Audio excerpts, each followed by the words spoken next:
믿음, 보이지 않는 것들의 증거. 존 블룸 지음.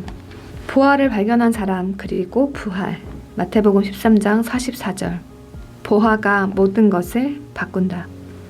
모든 눈물을 그 눈에서 닦아주시니 다시는 사망이 없고 애통하는 것이나 곡하는 것이나 아픈 것이 다시 있지 아니하리니 처음 것들이 다 지나갔음이러라. 요한계시록 21장 4절.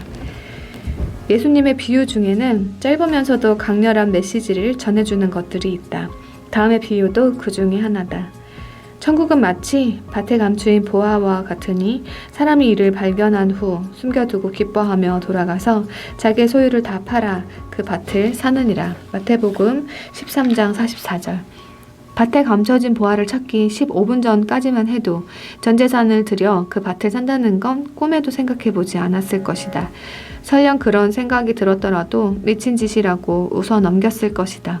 그러나 보물을 발견하고 15분이 지나서는 세상의 두 쪽이 나도 그렇게 하고 싶어졌다. 대체 무엇이 그의 마음을 일순간에 달라지게 했을까? 보화였다. 이 남자는 인생 역전을 가져다 줄 보화를 발견했다. 그것이 남자의 가치 기준과 우선순위를 바꾸어 놓았다. 인생의 목적도 달라졌다. 보화가 한 사람의 삶의 대번역을 일으킨 것이다. 이 비유에 나오는 보화란 영생의 부활을 의미한다. 예수님이 부자 청년에게 말씀하셨던 그 보화를 뜻한다. 네 소유를 팔아 가난한 자들에게 주라. 그리하면 하늘에서 보화가 네게 있으리라. 마태복음 19장 21절.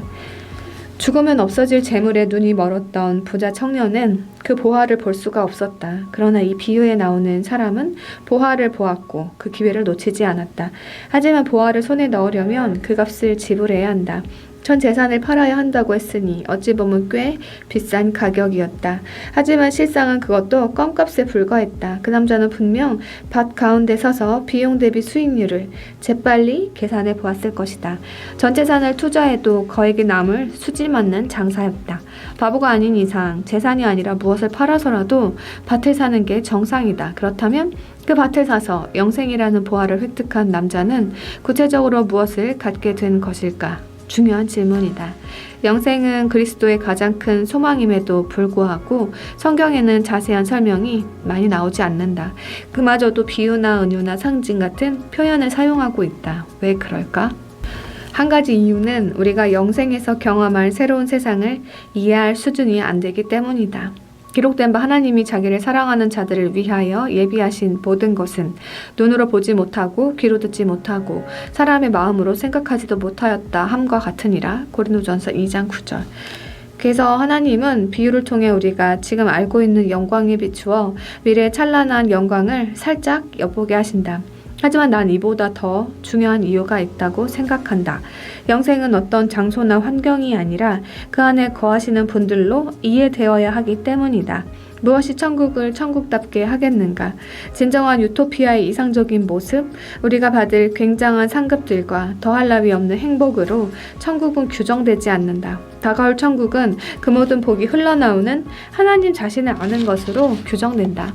예수님이 말씀하셨다. 영생은 곧 유일하신 참 하나님과 그가 보내신 자 예수 그리스도를 아는 것이니이다. 요한복음 17장 3절. 하나님을 알고 싶은 갈망을 사도 바울은 이렇게 말했다. 모든 것을 해로 여김은 내 주 그리스도 예수를 아는 지식이 가장 고상하기 때문이라. 내가 그리스도와 그 부활의 권능과 그 고난에 참여함을 알고자 하여 그의 죽으심을 본바다. 빌립보서 3장 8절 10절. 천국에서 우리가 누릴 가장 큰 행복은 이 세상의 흐릿한 거울이 사라지고 마침내 예수님과 얼굴을 맞대게 되었을 때 그분이 우리를 아신 것처럼 우리도 삼위 하나님을 제대로 알게 되는 것이다. 죽은 자의 부활은 그리스도인이 가지고 있는 가장 큰 소망이다. 부활만이 궁극의 중요한 문제이고 그것을 얻는 것이 우리 인생의 가장 큰 목적이 되어야 한다. 부활은 복음의 최고점이다. 예수님이 이 세상에 오신 이유는 우리에게 영생을 주시기 위해서이다. 우리를 위해 죽으심으로 우리가 그분과 함께 살 수 있도록 하셨다. 이 세상에서 행복하게 살라고 예수님이 이 땅에 오신 게 아니다. 이 악한 세대에서 우리를 건지시려고 주님은 이 땅에 오셨다. 그래서 우리를 그의 천국에 들어가도록 하셨다. 예수님은 그날을 전심으로 고대하고 계신다. 그분이 드렸던 기도에도 그런 갈망이 표현되어 있다. 아버지여 내게 주신 자도 나 있는 곳에 나와 함께 있어 아버지께서 창세전부터 나를 사랑하심으로 내게 주신 나의 영광을 그들로 보게 하시기를 원하옵나이다. 요한복음 17장 24절. 예수님의 간절한 소망은 당신이 그분과 함께 있게 되는 것이다. 마침내 그날이 되면 주님은 당신의 눈에서 모든 눈물을 닦아주실 것이다. 모든 눈물을 그 눈에서 닦아주시니 다시는 사망이 없고 애통하는 것이나 곡하는 것이나 아픈 것이 다시 있지 아니하리니 처음 것들이 다 지나갔음이러라. 요한계시록 21장 4절.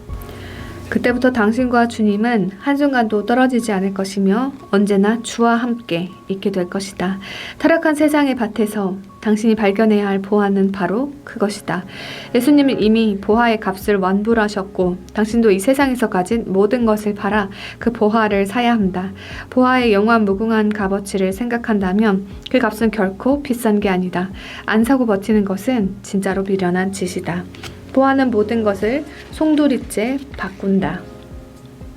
그리스도인 그리고 인내. 다수의 성경 말씀을 인용.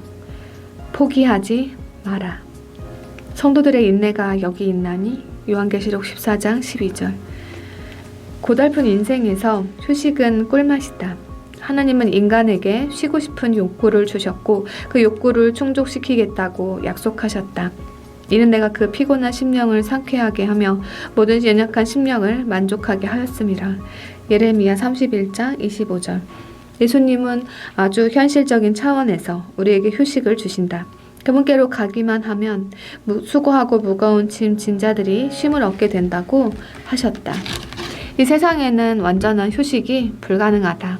이 세상에서 주님이 허락하신 휴식은 자기 죄를 자기 힘으로 속량하려는 불가능한 노력에서의 해방이다. 하지만 이 복음을 믿는 자들은 싸움도 감내해야 한다.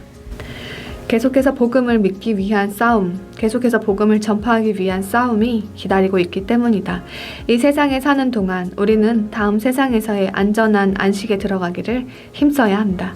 싸움은 부단히 이어질 것이고 전쟁은 심신을 지치게 할 것이다. 특히 오래 지속하는 전쟁들은 우리를 녹초가 되게 한다. 치열한 전투를 치르는 군인들은 빨리 그곳을 벗어나기 원한다. 그래서 당신도 도망가고 싶고 포기하고 싶은 충동을 느낄 것이다. 그러나 포기하지 마라. 너희는 강하게 하라. 너희의 손이 약하지 않게 하라. 너희의 행위에는 상급이 있음이라. 역대하 15장 7절. 싸울 만큼 싸웠는데도 여전히 낯익은 죄가 문 앞에 대기하고 있는가? 똑같은 유혹이 달려들어도 포기하면 안 된다. 사람이 감당할 시험 밖에는 너희가 당한 것이 없나니 오직 하나님은 미쁘사 너희가 감당하지 못할 시험 당함을 허락하지 아니하시고 시험 당할 즈음에 또한 피할 길을 내사 너희로 능히 감당하게 하시느니라. 고린도전서 10장 13절. 고쳐지지 않는 단점과 밤낮으로 씨름하느라 영혼의 밑바닥까지 내려가더라도 포기하지 마라. 나에게 이르시기를 내 은혜가 네게 족하도다. 이는 내 능력이 약한 데서 온전하여짐이라 하신지라. 그러므로 도리어 크게 기뻐함으로 나의 여러 약한 것들에 대하여 자랑하리니 이는 그리스도의 능력이 내게 머물게 하려 함이라. 고린도후서 12장 9절. 오랜 세월을 기도로 구하고 찾고 두드렸지만 아무런 응답이 없더라도 포기하지 마라. 예수께서 그들에게 항상 기도하고 낙심하지 말아야 할 것을 비유 과부와 재판장으로 말씀하여 누가복음 18장 1절. 사탄이 던지는 의심의 불화살을 맞고 비틀거리더라도 포기하지 마라. 그러므로 하나님의 전신갑주를 취하라. 이는 악한 날에 너희가 능히 대적하고 모든 일을 행한 후에 서기 위함이라. 에베소서 6장 13절. 모든 것 위에 믿음의 방패를 가지고 이로써 능히 악한 자의 모든 불화살을 소멸하고. 에베소서 6장 16절. 갖가지 부담과 압박에 영혼이 산산이 부서질 것 같아도 포기하지 마라. 오직 모든 일에 하나님의 일꾼으로 자천하여 많이 견디는 것과 환난과 고핀과 고난과 매맞음과 갇힘과 난동과 수고로움과 자지 못함과 먹지 못한 가운데에서도. 고린도후서 6장 4, 5절. 하나님이 맡겨주신 밭일이 너무 힘들고 수확의 가능성이 없어 보여도 포기하지 마라. 우리가 선을 행하되 낙심하지 말지니 포기하지 아니하면 때가 이름에 거두리라. 갈라디아서 6장 9절. 죽으라고 일어나지만 이럴 필요가 있는지조차 의심스러워도 포기하지 마라. 은밀한 중에 보시는 너희 아버지께서 갚으시리라. 마태복음 6장 4절. 신앙의 양심을 지키기 위해 명예에 금이 간다고 해도 포기하지 마라. 나로 말미암아 너희를 욕하고 박해하고 거짓으로 너희를 거슬러 모든 악한 말을 할 때에는 너희에게 복이 있나니. 마태복음 5장 11절. 하나님의 응답을 기다리는 시간이 끝이 없을 것 같아도 포기하지 마라. 소년이라도 피곤하며 곤비하며 장정이라도 넘어지며 쓰러지되 오직 여호와를 앙망하는 자는 새 힘을 얻으리니 독수리가 날개치며 올라감 같을 것이요 다른 박질하여도 곤비하지 아니하겠고 걸어가도 피곤하지 아니하리로다. 이사야 40장 30, 31절. 또다시 죄를 지었어도 포기하지 마라. 주저하지 말고 회개하라. 자신에게서 눈을 떼고 주님께 시선을 고정해라. 일어나서 또다시 싸움을 시작하라. 만약 우리가 우리 죄를 자백하면 그는 미쁘시고 의로우사 우리 죄를 사하시며 우리를 모든 불의에서 깨끗하게 하실 것이요. 요한일서 1장 9절. 우리는 미쁨이 없을지라도 주는 항상 미쁘시니 자기를 부인할 수 없으시리라. 디모데후서 2장 13절. 보이지 않는 것을 믿고 사는 것은 어려운 일이다. 예수님은 생명으로 인도하는 문은 좁고 길이 협착하여 찾는 자가 적다고 말씀하셨다. 예로부터 그 길은 누구에게나 힘들었다. 당신 혼자만 힘든 게 아니다. 당신 주위에는 앞서 그 길을 갔던 허다한 증인들이 구름처럼 에워싸고 있다. 그 중엔 훨씬 더 극심한 고난을 받고도 믿음을 지켰던 사람들이 많다. 그들을 기억하고 그 신앙을 본받으라. 그리고 무엇보다 예수 그리스도를 기억하라.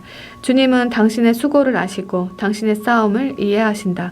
필요할 때마다 은혜를 주시고 그 은혜는 언제나 충분할 것이다. 심지어 최악의 상황에서도 그렇다. 그러므로 주님을 바라보라. 믿음의 선한 싸움을 싸우고 달려갈 길을 마치라. 하나님의 뜻을 완수하면 약속된 상을 받게 될 것이다. 그것은 영원하고도 큰 상이다. 영원이란 시간과 비교할 때 이 세상에서의 수고는 잠깐은 지나지 않는다. 너희의 인내로 너희의 영혼을 얻으리라. 누가복음 21장 19절. 그러니 포기하지 마라.